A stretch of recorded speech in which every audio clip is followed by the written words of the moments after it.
Welcome to Bala cars. இப்போ நீங்கள் பார்க்க போகிற கார் பார்த்தீங்கன்னா டொயோட்டாவில் எட்டாஸ் அப்படிங்கிற காரை பற்றி தான் பார்க்க போகிறோம். வாங்க வீடியோக்குள்ளே போகலாம். இந்த கார் பார்த்தீங்கன்னா டொயோட்டாவில் எட்டாஸ் மாடல் பார்த்தீங்கன்னா 2012 மாடல். ஓனர் வந்து 2 ஓனர் இருக்காங்க. இது ஒரு டீசல் வண்டி தான். கிலோமீட்டர் பார்த்தீங்கன்னா 1,35,000 கிலோமீட்டர் ரன்னிங் ஆகிருக்கு. இதுக்கு இன்சூரன்ஸ் பார்த்தீங்கன்னா இருக்குது அப்படின்னு இருக்காங்க.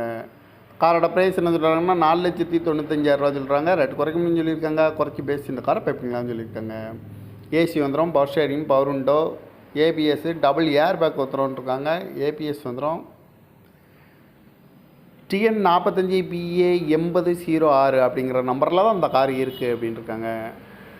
ஓனர் பார்த்தீங்கன்னா 2 ஓனர் வரும்ன்ட்ருக்காங்க. இது ஒரு டீசல் வண்டி தான், 2012 மாடல். இதோட வேரியன்ட் பார்த்தீங்கன்னா ஜிடி அப்படிங்கிற வேரியண்ட் தான். டபுள் ஏர் பேக் வந்துடும்ன்ட்ருக்காங்க. அந்த காரோட ப்ரைஸ் என்ன சொல்கிறாங்கன்னா 4,95,000 சொல்கிறாங்க. ரேட் குறைக்கணும்னு சொல்லியிருக்காங்க. குறைச்சி பேசி இந்த காரை பைப்பிங்களான்னு சொல்லியிருக்காங்க. இந்த மாதிரி கார் வீடியோக்கெலாம் பாலா கார்ஸ் சேனலில் சப்ஸ்கிரைப் பண்ணிச்சுக்கோங்க. தேங்க்யூ ஃபார் வாட்சிங்.